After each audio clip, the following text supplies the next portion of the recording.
प्यारे बच्चों, कैसे हैं बच्चे आप लोग? कैसी चल रही है आप लोग की पढ़ाई?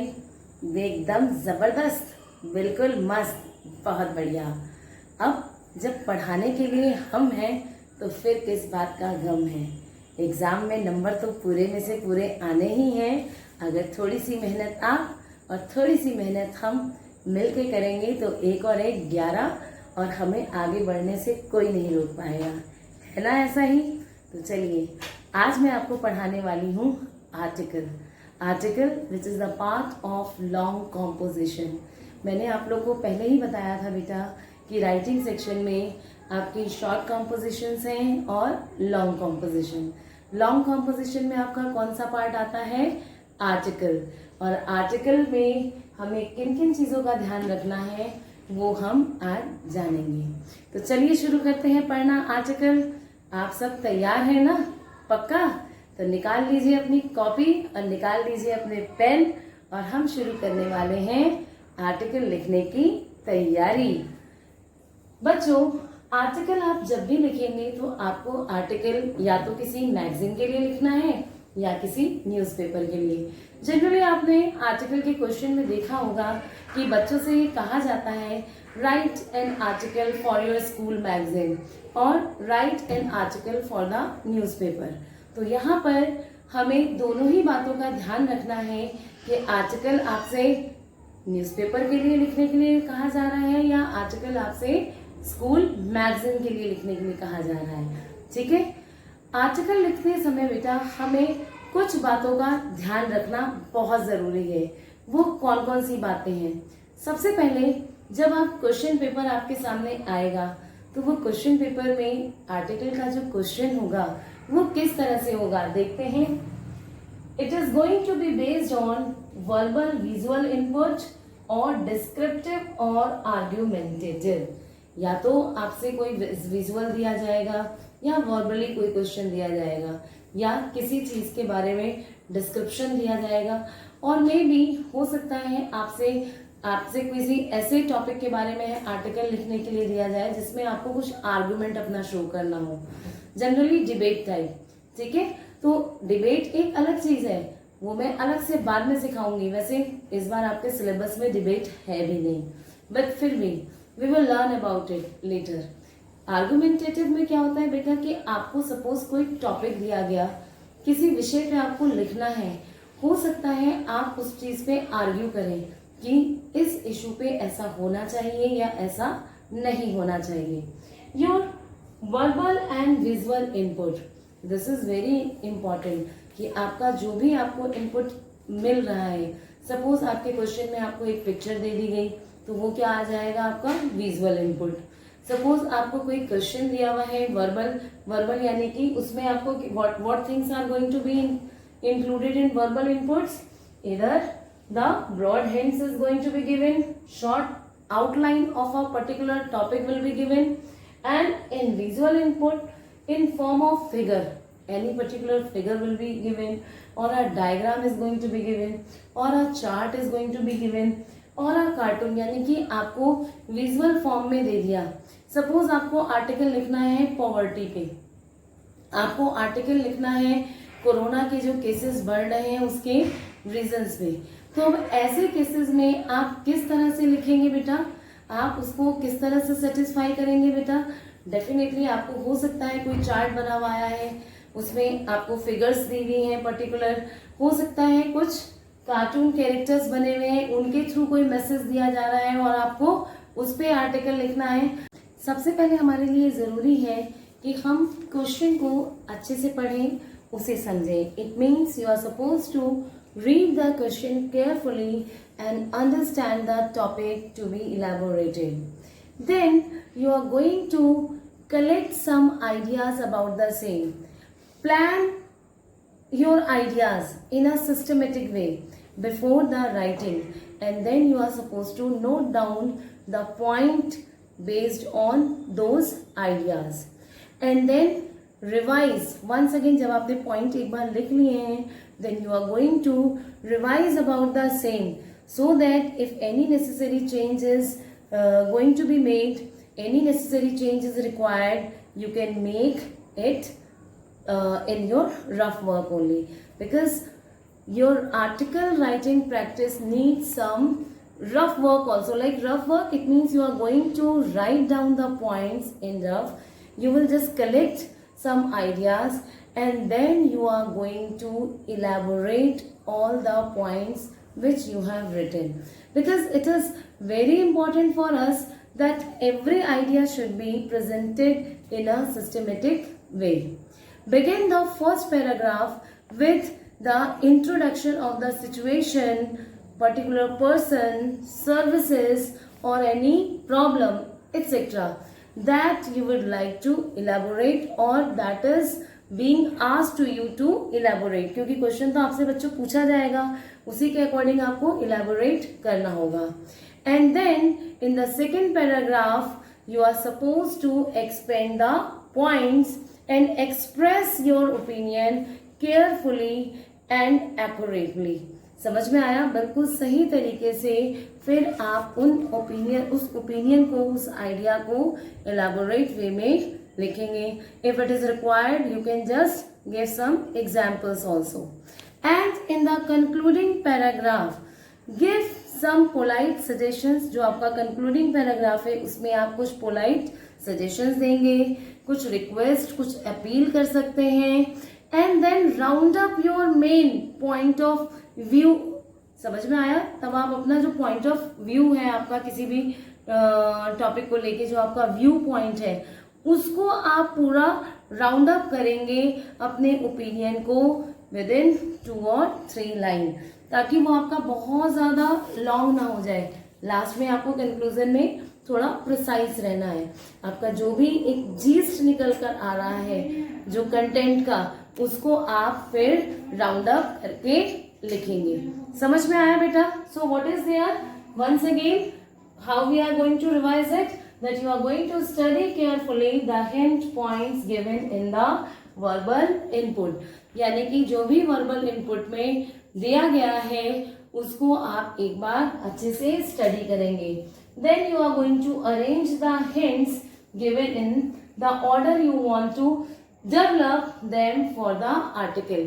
यानी कि आप फिर उन hints को, जो भी hints दिए गए हैं वर्बल इनपुट में, उसको एक प्रॉपर वे में आप सिस्टमेटिक वे में अरेंज करेंगे कि आप अपने आर्टिकल के लिए किस तरह से उसको एक्सप्रेस करना चाह रहे हैं, किस तरह से उसको डेवलप करना चाह रहे हैं.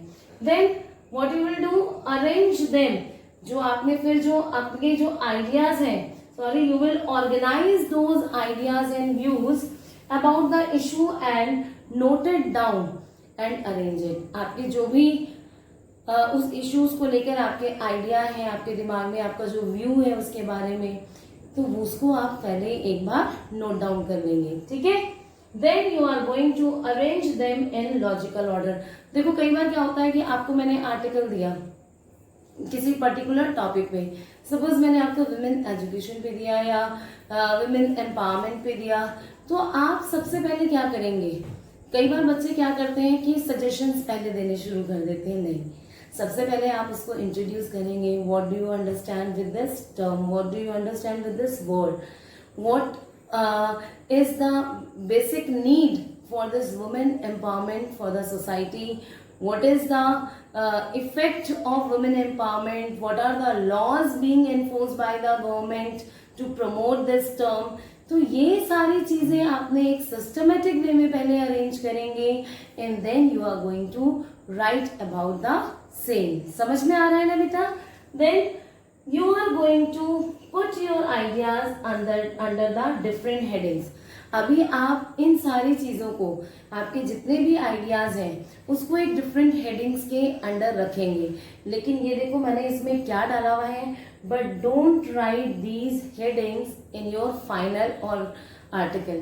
क्योंकि अभी आप बेटा प्रैक्टिस कर रहे हैं. एग्जाम तक तो आपकी बहुत ज्यादा प्रैक्टिस हो जाएगी कि आपको रफ में लिखने की जरूरत ही नहीं है, आप डायरेक्टली अपने आइडियाज को एक्सप्लेन कर पाएंगे.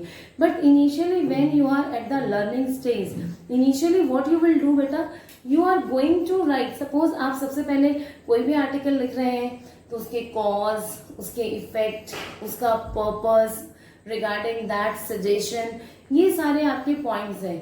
आपका पहला पॉइंट आपका आ जाता है इंट्रोडक्शन। इंट्रोडक्शन के बाद what is the you can say if there is any type what are the laws, cause, effect, suggestion and finally conclusion. आप हर हेडिंग के अंदर एटलीस्ट आपको कम से कम 3-4 पॉइंट्स लिखने हैं। आप अपने लिए टारगेट करके चलिए, then you are going to be able to complete your 150 to 200 words. क्योंकि मैंने पहले ही बताया this is long composition, this is long composition of 10 marks. तो ये 10 नंबर आपके लिए बेटा बहुत इंपॉर्टेंट होने वाले हैं। अभी मैं आपको बताऊंगी भी that how you are going to get the proper marks, कि आपका मार्क्स किस तरह से, मार्क्स डिवीजन कैसे, ये जो 10 मार्क्स आपको मिलने वाले हैं किस तरह से मिलने वाले हैं। We will discuss later, but let me just discuss about the another point. Now you are going to develop each point in logical and systematic manner. आप अपने हर पॉइंट को एक सिस्टमेटिक मैनर में और एक लॉजिक के साथ उसको एक्सप्रेस करेंगे। समझ में आया? उसको एक्सप्रेस करेंगे and then you are going to write your perfect article. Let's discuss some more points about the effective article writing, but before that let me revise it once again that article is going to be written for either magazine or for newspaper. It is going to be based on the verbal, visual input or descriptive or argumentative.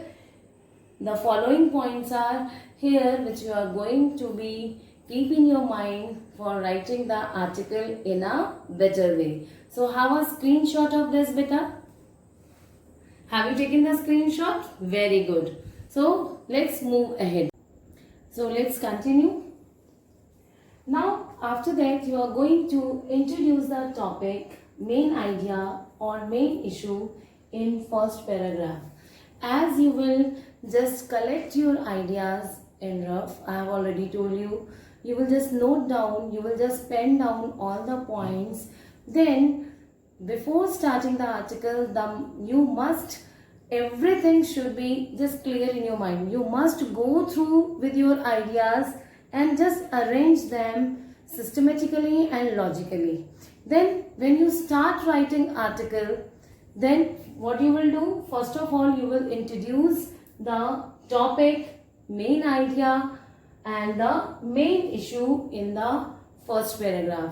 यानी कि आपका first paragraph में आप जिस भी topic पे बच्चे article लिख रहे हैं, आप उससे सबसे पहले क्या करेंगे, उसको, उसके मेन आइडिया को, मेन इशू को एक्सप्लेन करेंगे फर्स्ट पैराग्राफ में।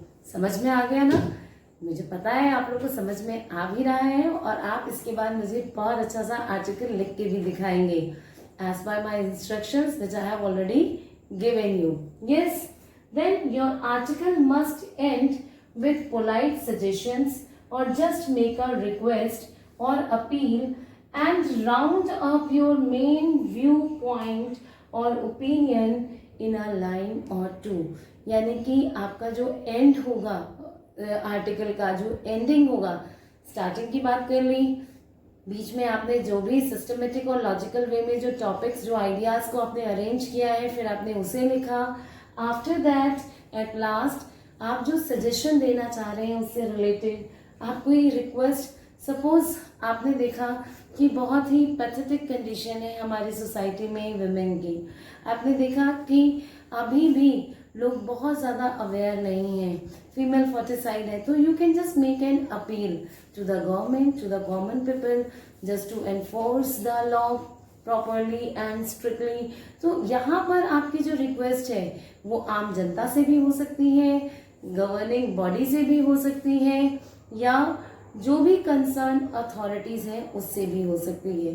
तो यहाँ पर आपको जो लास्ट में क्या करना है बेटा, कुछ सजेशंस देने हैं। Being a responsible citizen you are going to make an appeal, request to the government, to the common people और whosoever you think is required to be requested according to the article. Then what you are going to just round up your viewpoint in 1 or 2 sentences at last. Okay, that is going to just be that is going to be just be the proper way of conclusion. यानी कि वो आपका बिल्कुल proper way में conclude हो जाएगा. समझ में आ रहा है बेटा? Then what you will do? Think about the situation, whether it is continuing, was it the past, or it is likely to continue or occur in the future. आपको किस बात का ध्यान रखना है बेटा कि आप देखो, बहुत इंपॉर्टेंट चीज है कि आप आर्टिकल में कौन सा टेंस यूज करने वाले हैं. ये किस बात पे डिपेंड करता है? आपका टॉपिक पे, आपकी सिचुएशन पे. सपोज आप किसी टॉपिक पे आर्टिकल लिख रहे हो और वो बात बहुत पहले, सपोज आप सती प्रथा पे लिख रहे हैं, बहुत पहले खत्म हो चुका है, ठीक है ना, लेकिन आप उस पे आर्टिकल लिख रहे हो, तो आपके लिए आपका वो पूरा क्या होगा, सारा का सारा वो पास्ट में जाएगा. ठीक है, समझ में आ रहा है? आपने लिखा इंडिया का जो पार्टीशन हुआ था उस पे आपने लिखा, पार्टीशन पे लिखा, तो डेफिनेटली ये भी पूरा का पूरा पास्ट में जाएगा. लेकिन अभी आप किसी करंट टॉपिक पे लिख रहे हैं जिसका इफेक्ट आप अभी करंटली जो एग्जिस्टिंग है, जो प्रॉब्लम, जो इश्यूज आप उस पे लिख रहे हैं, तो डेफिनेटली ये डिपेंड करता है कि वो आप प्रेजेंट में लेंगे या उसको आप लिंकअप अगर फ्यूचर से कर रहे हैं, then you will use future tense also. So it is totally depend on the demand and on the topic of the article, that how you are going to write the content. ठीक है? Then next, avoid abbreviations and don't use slang. Slang you can say can't also. यानी कि आप जो है abbreviation, like आपने देखा होगा आजकल हम लोग के व्हाट्सएप पे हम लोग मैसेज पे चैट करते हैं तो एब्रिविएशन बहुत यूज करते हैं. टाइम को TYM लिख दिया, बिटवीन को B/W लिख दिया, तो you are not going to use such abbreviation, क्योंकि इससे आपके बेटा मार्क्स कट जाएंगे एग्जाम में. ठीक है, तो आप एब्रिविएशन यूज नहीं करेंगे. And don't use slang. कुछ बच्चे क्या करते हैं कि अपने को एक्सप्रेस करने के लिए उन्हें नहीं समझ में आ रहा है तो वो कुछ ऐसी लैंग्वेज यूज कर लेते हैं which is not going to be accepted. Slang कहते हैं बेटा एक रफ लैंग्वेज, रफ भाषा को बोलते हैं जो एक्सेप्टेबल नहीं है. ठीक है, तो यहाँ और आप इसे कह सकते हैं जैसे खिचड़ी भाषा, सब मिक्स करके आपने लिख दिया. कई बच्चे वो हिंदी अगर नहीं समझ में आ रहा है इंग्लिश में कि क्या कहेंगे तो उसे हिंदी में एक्सप्रेस कर दिया, तो that is not going to be accepted. You will just avoid using writing in this way. It means don't use slang, नहीं यूज करना है. समझ में आया? Then use traditional words. This line is very important. बच्चे हम लोग जब आर्टिकल लिखते हैं तो आर्टिकल लिखते समय आपने देखा होगा कि हम लोग पैराग्राफ डायरेक्टली स्टार्ट कर देते हैं. तो दो पैराग्राफ को कनेक्ट करने के लिए कुछ तो वर्ड होना चाहिए ताकि उनके बीच में कनेक्टिविटी बनी रहे और हमें कोहेशन दिखे. कोहेशन किसे कहते हैं बेटा? कोहेशन यानी कि एकजुटता, यानी कि वो आपस में एक दूसरे से जुड़े रहें. तो उस कोहेशन को शो करने के लिए जो हम वर्ड्स यूज करते हैं वो वर्ड्स कौन कौन से होते हैं? देखो मैंने यहाँ पे यूज किया हुआ है moreover, furthermore, hence, in addition to, therefore. तो इस तरह के वर्ड्स आप यूज करेंगे. ये आपके आर्टिकल को इफेक्टिव भी बनाते हैं और इनके आपस में inside the paragraph also we can use it, because inside the paragraph while connecting to one sentence, one idea from another, we can use these sentences, but don't overuse it. कई बार कुछ बच्चे कहते हैं हर सेंटेंस में लगाना शुरू कर दिया, so the excess of everything is bad. Don't use it in excessive way, but you can use it in proper way where it is required. यानी कि after the paragraph or within the paragraph, just to make the cohesion in the ideas in the sentence or in the paragraphs. समझ में आ रहा है बेटा? So let's move ahead. So next, that is avoid repetition of ideas or words. I have already told you this thing also, that you are not supposed to repeat your ideas and words again and again, because it is going to create monotonous, as well as the examiner will think that you are not having sufficient ideas about the topic, and you are not having some logical and relevant ideas about the topic. That's why you are repeating it again and again. So avoid uses of repeated ideas.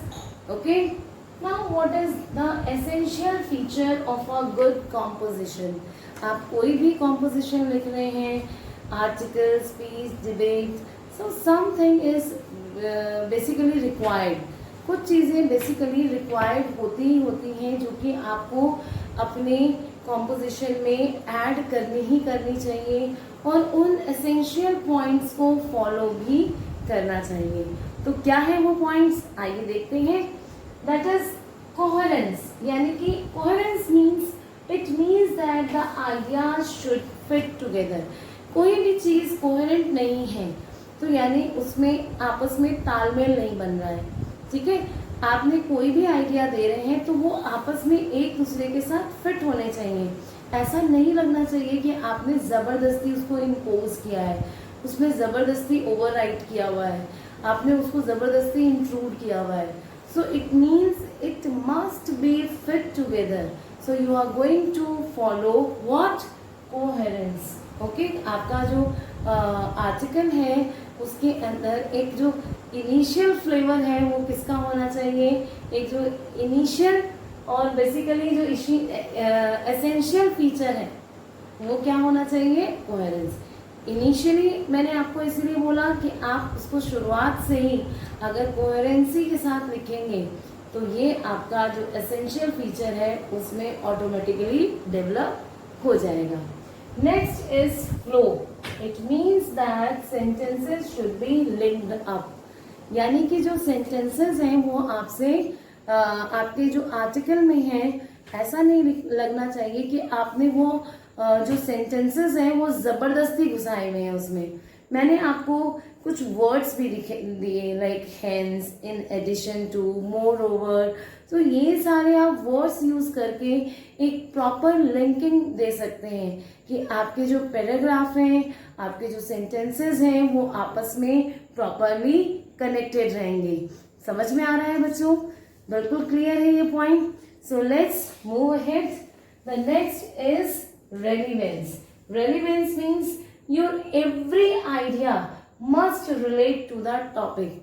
ऐसा नहीं कि आप अपने topic से distract हो जाएं.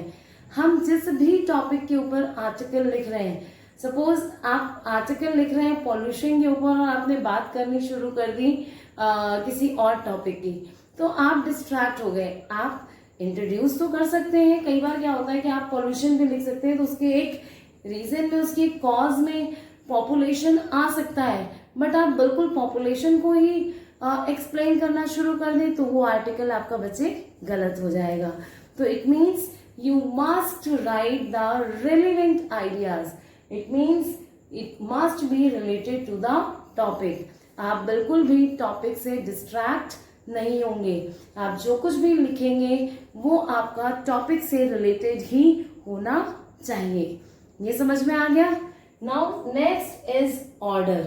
Order क्या है बेटा, the idea must be effectively and logically organised. मैंने अभी आपको पहले भी बताया था बेटा कि आपके जो आइडियाज हैं, जब आप रफ वर्क कर रहे हैं तो उसमें आपका जो एक सबसे इम्पॉर्टेंट टास्क है वो क्या है, आपके जो आइडियाज हैं उनको सिस्टमेटिकली एंड लॉजिकली आप अरेंज करेंगे. देखो, जब आर्टिकल आप लिखना शुरू करते हैं तो मैंने आपको पहले ही बताया कि जब आप कोई पहला या दूसरा या तीसरा आर्टिकल लिख रहे हैं तो आपका एकदम से परफेक्शन नहीं आ सकता. I know this thing. आपको इसके लिए प्रैक्टिस करनी पड़ेगी. Practice makes a man perfect. जब आप प्रैक्टिस करेंगे 1, 2, 3, 4, 5 आपने आर्टिकल लिख लिए तो धीरे धीरे वो आइडियाज लॉजिकली और सिस्टमेटिकली ही आपके माइंड में ऑटोमेटिकली जनरेट होने लगेंगे. बट इसके लिए आपको सबसे पहले किस चीज की जरूरत पड़ेगी, प्रैक्टिस करने की. तो प्रैक्टिस में हम किस चीज का ध्यान रखेंगे, जब आप प्रैक्टिस कर रहे हैं तो उस टाइम पे आपके जो भी आइडियाज आते हैं आप उसको पहले पेन डाउन कीजिए एक जगह और फिर उनको सिस्टमेटिकली अरेंज कीजिए. कई बार क्या होता है कि अरे ये वाला पॉइंट आ गया याद, आपने ये लिख दिया, फिर दूसरा लिख दिया, तीसरा. लेकिन जब आप उसको प्रॉपर आर्टिकल में लिखने जा रहे हैं, जब आप उसको वहां पे इंट्रोड्यूस कर रहे हैं उस पॉइंट को, तो वो एक सिस्टमेटिक वे में होना चाहिए। ऐसा नहीं आपने कोई आर्टिकल आप लिख रहे हैं, आपने सबसे पहले इंट्रोडक्शन दिया, इंट्रोडक्शन के बाद आप तुरंत से सजेशंस देने शुरू कर दे, तो वो रॉन्ग हो जाएगा। आप पहले उसके कॉजेस बताएं, उसका इफेक्ट बताएं, तभी तो आप डॉक्टर के पास जाते हैं। तो डॉक्टर को आप पहले क्या है, आप सबसे पहले अपनी आपने बीमारी के बारे में बताया, बीमारी के बारे में बताया तो डॉक्टर उसके बारे में आपको क्या बताएगा, उसका कारण बताएगा कि ऐसा क्यों हुआ, उसका इफेक्ट आपके किस किस सिस्टम पे पड़ा है, और फिर वो आपको सजेशंस देता है। तो यानी कि आप कोई भी चीज जब कर रहे हैं तो उसको एक सिस्टमेटिक वे में ही अरेंज करें, उस लॉजिकल वे को, उस सिस्टमेटिक वे को बिल्कुल भी क्रॉस ना करें। जब आप प्रॉपर चैनल से लिखेंगे तो डेफिनेटली आप एक अच्छा आर्टिकल लिख पाएंगे। So what are the main essential features और the key points to write a good article? That is, it must be coherence. Second, it is having a proper flow. Then relevance, and last you must follow the proper order. Is this clear? सबको समझ में आ रहा है बेटा? कोई doubt तो नहीं है? अगर आपका कोई भी डाउट है इससे related, then you can drop a question or drop the whatever your query is there in the comment box or in the WhatsApp group. But अपनी क्वेरी को अपने मन में दबा के नहीं रखेंगे, उसको मुझसे पूछेंगे जरूर। क्योंकि आर्टिकल बेटा अभी सिर्फ ऐसा नहीं कि आपके 10th में 12th में ही आपको काम आना है, बहुत सारे कंपटीशन में, कॉम्पिटिटिव एग्जाम में भी आपको आर्टिकल लिखने के लिए दिया जाता है। कई बार आपके इंटरव्यू वगैरह में भी किसी टॉपिक के बारे में आपको बोलने के लिए कह दिया जाता है। कभी कभी स्कूल असेंबली वगैरह में भी, और कहीं भी कभी तो क्या होता है बेटा, बहुत सारे ऐसे कंपटीशन वगैरह होते हैं, या कई बार आप अपने एक अच्छे आर्टिकल को लिख के न्यूज़पेपर में भी दे सकते हैं, स्कूल मैगजीन के लिए दे सकते हैं। तो आर्टिकल आपके स्कूल में आपकी मैगजीन निकलने वाली है, तो उसमें भी आपका मन करेगा ना कि आप भी अपना एक अच्छा सा आर्टिकल लिख के दें। तो इधर से उधर से कॉपी पेस्ट करने की बजाय अगर आप अपना ओरिजिनल लिखेंगे, then you will have a satisfactory feeling in yourself. तो अपनी ओरिजिनलिटी को मेंटेन करने के लिए हमें क्या करना पड़ेगा, आर्टिकल लिखना सीखना पड़ेगा। और इसमें कोई चीटिंग नहीं, चीटिंग कब आप नहीं करेंगे, जो मैं वर्क दे रही हूँ उसको फॉलो करेंगे, जो इंस्ट्रक्शंस दे रही हूँ उसको फॉलो करेंगे, उसको जस्ट थिंक करेंगे, जस्ट मल अबाउट दैट, कि हाँ, mull about means you are just going to have a deep thought about that, कि आपको जो भी टॉपिक दिया है उसके बारे में आप सोचें, फिर उसको पेन डाउन करें, उसको लिखें, और तब जाकर कहीं वो चीज सिस्टमेटिक वे में आपके सामने आ पाएगी। समझ में आ रहा है?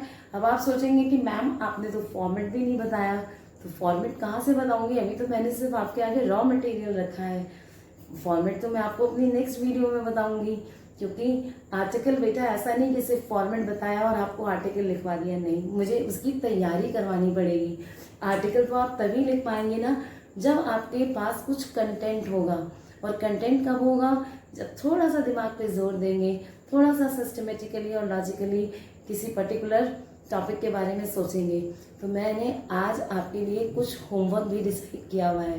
होमवर्क क्या है? अब आप सोचेंगे मैम आर्टिकल तो अभी फॉर्मेट नहीं सीखा, तो फिर हम आर्टिकल लिखेंगे कैसे? मैंने आपसे ये तो कहा ही नहीं आपको आर्टिकल लिखना है। जितना काम मैंने आपको सिखाया है मैं उतना ही आपको होमवर्क दूंगी मेरे प्यारे बच्चों। मेरे बच्चों, आज आपको क्या वर्क करना है? See here, look at the board. There are 3 topics mentioned here: illiteracy, online classes, and lockdown, the need of the hour, or you can say the pressing need. तीनों ही टॉपिक बहुत ही अच्छे टॉपिक हैं, और इनमें से online classes and lockdown के बारे में तो अभी हर घर में, देश के कोने कोने में, न्यूज़पेपर में, टीवी पे, हर जगह यही डिस्कशन है। तो आपको इसके ऊपर आर्टिकल लिखना है, और आर्टिकल लिखना मतलब यानी कि आपको इसके बारे में भी कंटेंट, इसका रॉ मटेरियल इकट्ठा करना है। समझ में आया? यानी आपको इसके बारे में सिर्फ आइडियाज लिखने हैं, और वो आइडियाज यानी कि आपको सिर्फ पॉइंट्स में लिखना है। लॉकडाउन के बारे में पॉइंट्स लिखिए, इलिटरेसी के बारे में पॉइंट लिखिए, और ऑनलाइन क्लासेस के बारे में। यानी कि आपको एक सिस्टम से फॉलो करना है कि आपको कुछ इसके इंट्रोडक्टरी पॉइंट्स लिखने हैं, देन कुछ कॉजेस के बारे में, इसके इफेक्ट के बारे में, इससे related suggestions and finally conclusion. फिर हम इसको एक साथ कैसे कलेक्ट करेंगे, इसको फॉर्मेट में कैसे डालेंगे, ये हम सीखेंगे अपनी नेक्स्ट क्लास में, ठीक है ना। तो आपका होमवर्क क्या है, आप इसका सिर्फ रफ वर्क करेंगे। रफ वर्क में आपको सिर्फ अपने आइडियाज लिखने हैं, आइडियाज नोट डाउन करते हैं। Till then bye bye, keep learning, keep practising and do your work which has been given from here. Have a good day.